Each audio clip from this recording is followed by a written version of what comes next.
أعوذ بالله من الشيطان الرجيم. بسم الله الرحمن الرحيم. الحمد لله رب العالمين، الصلاة والسلام على رسول الله وعلى آله وصحبه أجمعين، أما بعد. إن شاء الله كوني برنوتا كينيا كتاب عقيدة الواسطية كتا إسا كدا كدا لما فا الرجل رجل منافو كتا إسا كدا لما فا وقلنا نتي متدرين الرجل وهي صفاتا ayatawwan sifa rabbii of keessaa qabanu jennee sifoota rabbii hedduu dubbataa turre. Sanarraa irra immoo kan nuti irra jirru sifaata istawaa rabbiiti. Istawaan yaliiqu bijalaali. Kanaafuu رب سبحانه وتعالى قرآن كيست وقوله جج ربي قلتئتي الرحمن على العرش استوى. رحمن عرش الرتي قلته استواء يليق بجلاله. قلت إنسى قدنا إساتي ملو أكفرت قلت في 7 مواضع وتا تربة كيستي ربي قرآن كيست دبته جتشو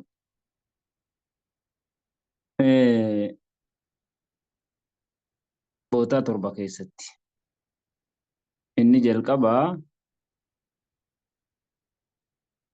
سورة أعراف كيستي في سورة الأعراف تكف عن سورة أعراف كيستي قوله جت ربي قلتيت إن ربكم الله ربين كيسن اللهيد الذي خلق السماوات والأرض يسمي بدتي أومي في 6 أيام وياجها كيست ثم استوى على العرش إيغانا عرشي ردي قلتي أما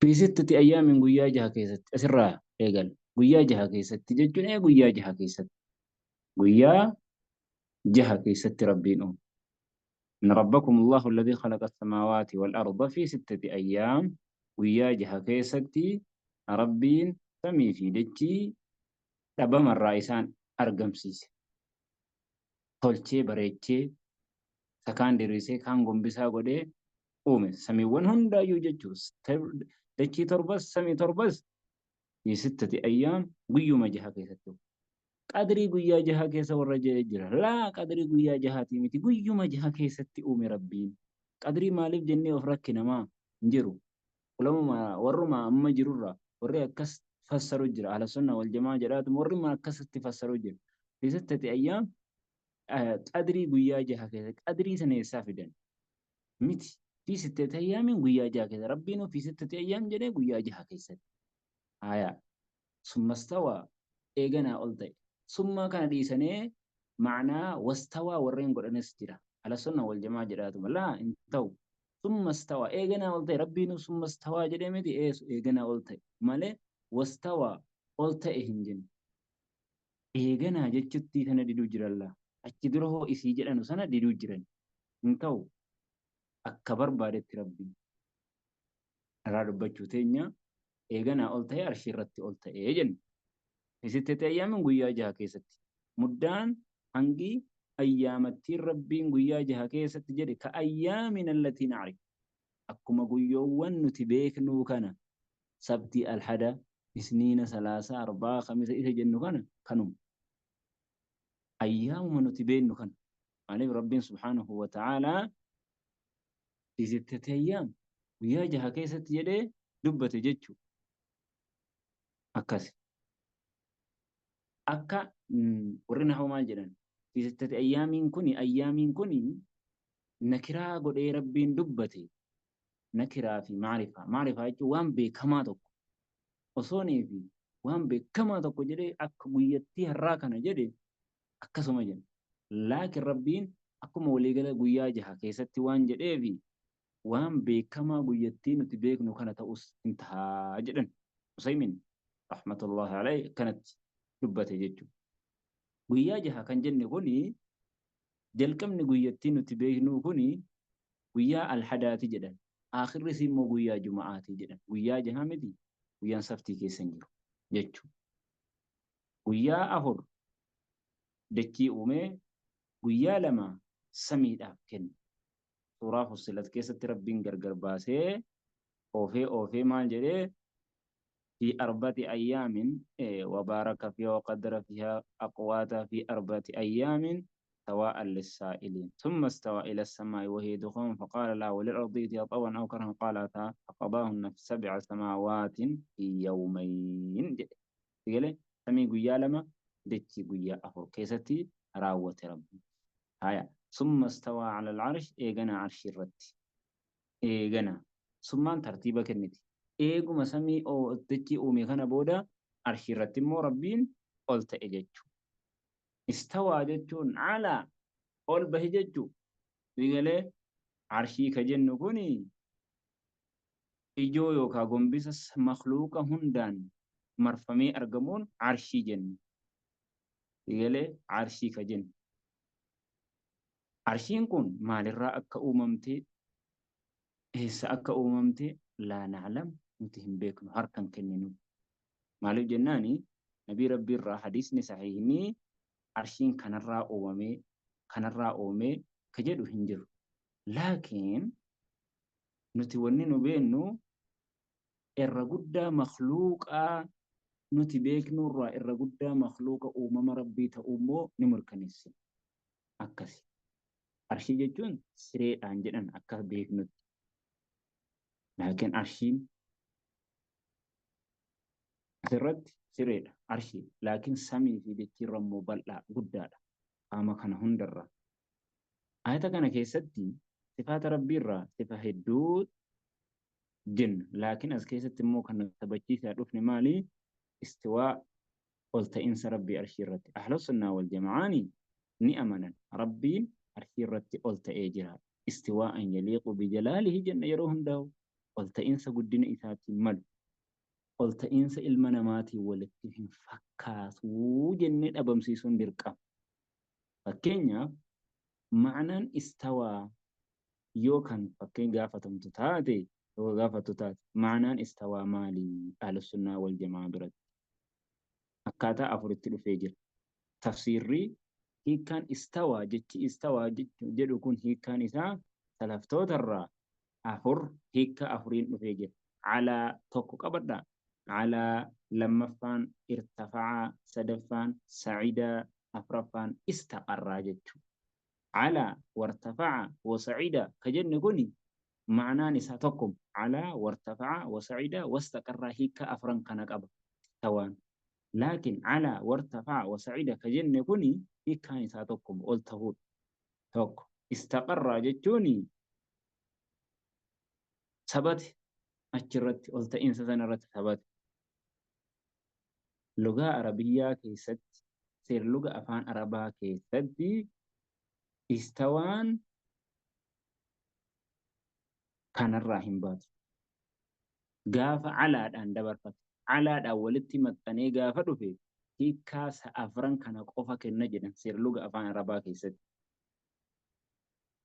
استوان سير لغة أفان عربا كيست على دا وجن استوى على الأرش يوجد على إسبودان كان رفته على وجن جت على جد كان وجن استوان غافر في جد سير لغة فان ربا كيستي هيكا أفرنكن على وارتفع وسعيد واستقر كان قفا كنا جدا كتابة كيسان سرسا وغيرن ببوسيناتي آية كانان ألتي على وجن استوان نفنان هيكا كانان ألتي سير لغة فان ربا في كيستي hin dhufuu hin jiru jedhan tokko amma istawaa kana mormanii warri taaxiilaa warri sifa rabbii mormanuu istawaa kana morman maal jechuu morman maal jedhanii hiikaa isaa istawaa jechuun istiilaadhaan moohuudhaan fasran istawaa ka jennu istawaa jechuun hiikaan isaadhaa ol ta'e jechuu miti. Maalirree hin moohe jenna malee ma'anaan istawaa istiilaa moohinsa malee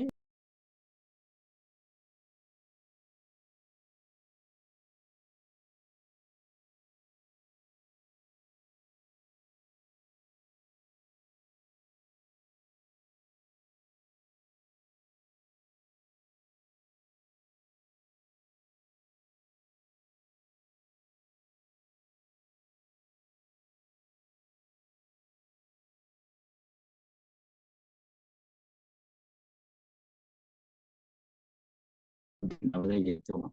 Warri sifa rabbii mormanuu hiika istawaa kana silaa moohinsaan fassaran.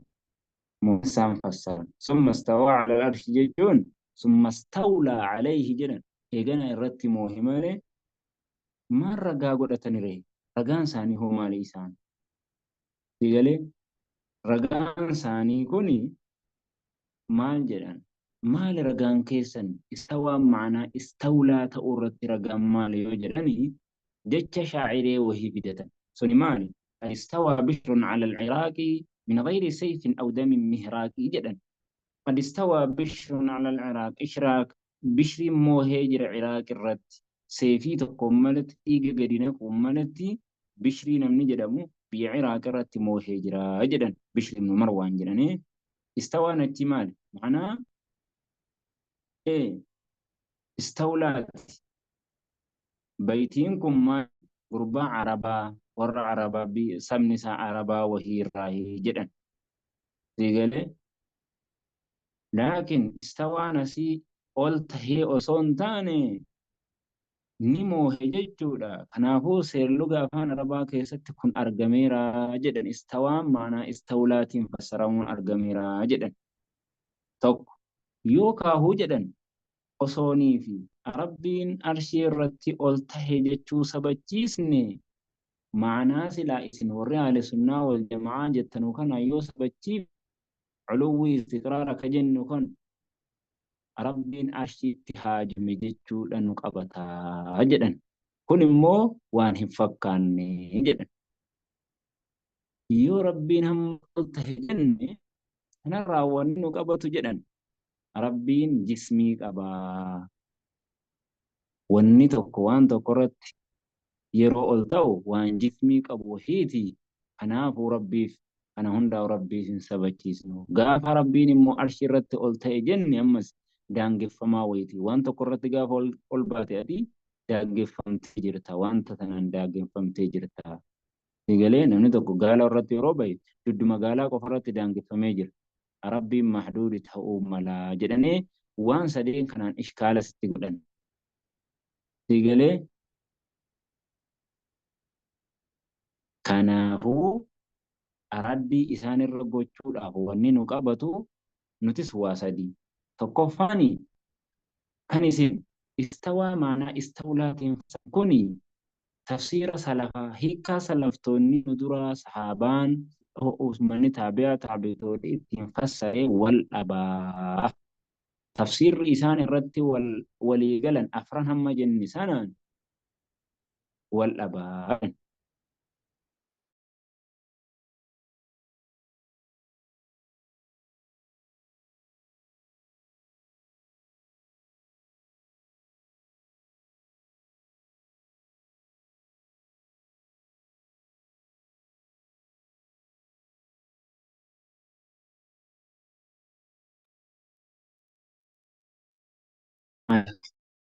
Tapakaatu nu rakkisaara. Kanaafuu durarratti tafsiirri keessan hiikkaan keessan kuni dogongoraa jennaan. Sahaabota irraa salafaarraa warri istawaa istawlaadhaan fassare tafsiira isin fassarte kanaan fassare nam tokko hin jiru. Isaan irraa wanni nu gahe tokko hin jiru jedhan. Osoonii fi waan jecha hiikkaa arre kanaan alatti ka dhufu ta'e silaa nu gahaa jennee isaan irratti deebifnaa jedhan. Sahabotarraa, salaftootarraa, ulamaa gurguddaarraa namni istawaa maanaa istawlaatiin fassare abadan hin jiru jedha. Lammaffaan sigalee zaahira lafziidhuma zaahira lafzii kanaan wal faallessa jechi keessa sun. Maaliif jennaani istawaan ma'anaa alaadhaa waliin gaafa dhufte ma'anaa culuwwii istiqraaraa kenniti. Kan isin jettane kun immoo jecha arabaa keessa hin jiru. Gurbaan shi'irii Bishri ibn Marwaan jettane kunillee gurbaa araba osoo hin taane ummata nasaaraarraahi jedhan. Shi'iriin kun sananni isaa wayita qoratamu ummata nasaaraati malee arabaa miti gurbaan kunis jedhan. Sigalee amma wanni isin yoonii fi rabbiin ol tahe jenne kuni waan hin taane ilma namaatti fakkaasuutu nama qabata jettan kunis waan kijibaan sobaan rabbiin nama qabsiisanuu jedha. Maaliif jennaani rabbiin maal nama qabata jecha keessan kana irratti rabbiin yeroo samii fi dachii uumuu arshii irratti ol ta'aa miti jechuu. Maaliif خلق السماوات والأرض في ستة أيام ثم استوى على العرش جيمتي يقول ثم ترتيبك النتي عرشين eegagaa ol tahe jettanii samii fi dachii osoo hin uumin duratti nama biraatiif tahee isa jedhutu nama qabata haa jedha. Akkasuma istawa kanaafuu wanni akkas jedhamu wahii tokko hin jiru. Ol ta'iinsi rabbiidha, ol ta'iinsa isaati. Achi durattis achi boodattis rabbiin ol ta'aadha. Garuu eega samii booda dachii uume hoo ol ta'e achi duratti eessa ture kun wanni nu naqatu tokko hin jiru jedhan. Yoommoo rabbiin akkas hin jettanu kanarratti istawaan ma'anaa istawlaatiin fassarama yoo ka jennu taane ni moohee jennee yoo ka fassaru taane jenna. Moohuun tokko namni waan tokko moohu namni lama eega wal qabee booda namni tokko injifachuudha. Kanaafuu rabbii wajjin shariinii wahii wanni rabbiin injifatu tokko hin jiru. Wanni moohii jedhamu tokko hin jiru. Istawaan istawaadhuma jedhan. Digalee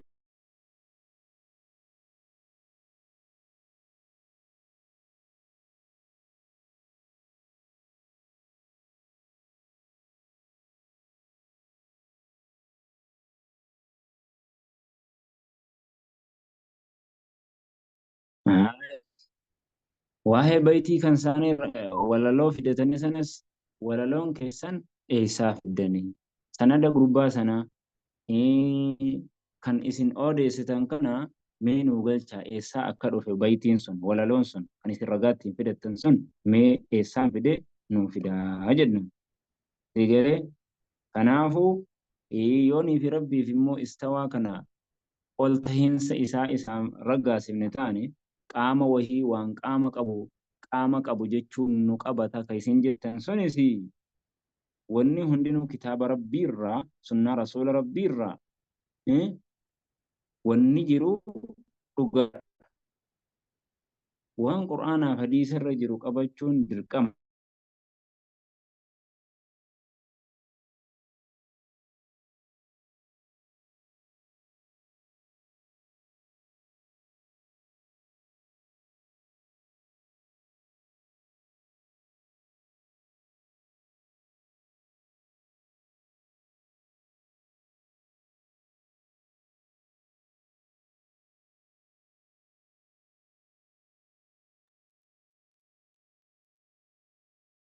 Dhagahaatti immoo calleetuma nuufar. Mee isa dhageessan. Amma dhageenye malee dura hin dhageenye.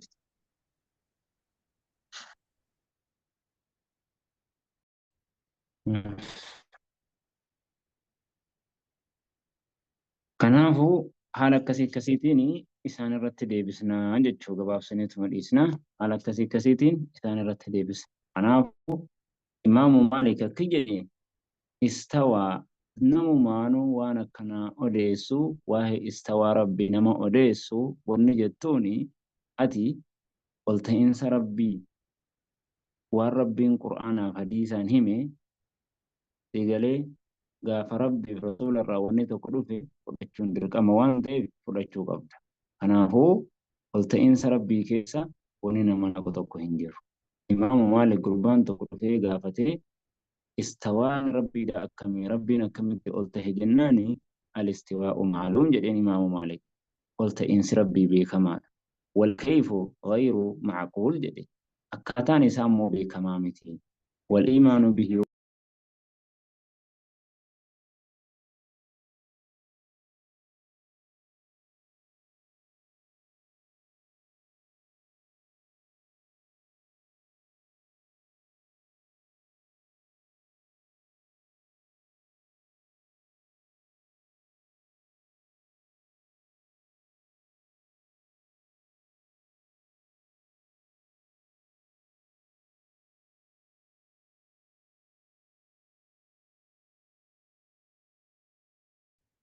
استواء ربي كيس وإنما قال جنجرو إمام مالك قربان قافتي ما يا إمام مالك استواء ربي دا أكم جناني قلت إنس ربي بكما أكاتان سمو ولا لما إتي أمنون دركما irraa gaafatuun bid'aadha jedhee akkasitti deebise. Dhuguma bid'aadha. Sahaabonni takkaan gaafan.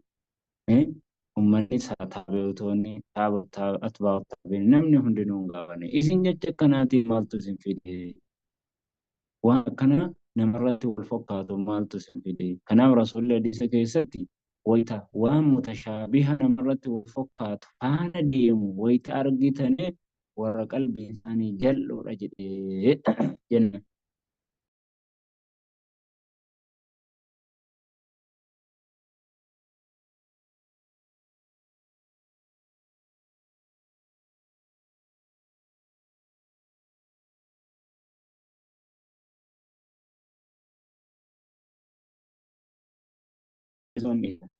أي كناه على كل حال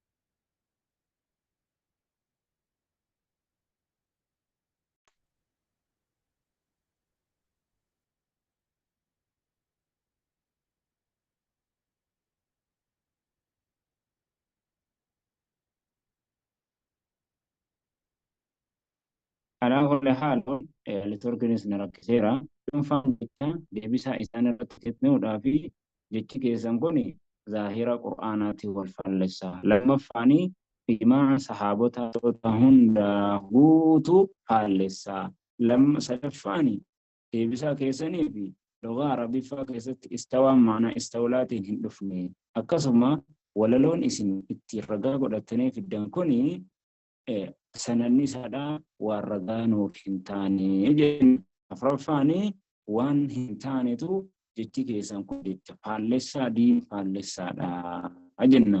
Digalee jecha keessan kanarraahu rabbiin arshii fi samii jechi uumuun duratti arshiin karramaa kan nama biraati jechuuf haatu nama qabata jecha keessanirra. Kanaafuu arshiin duratti uumuun duratti rabbiin ol ta'ee jira.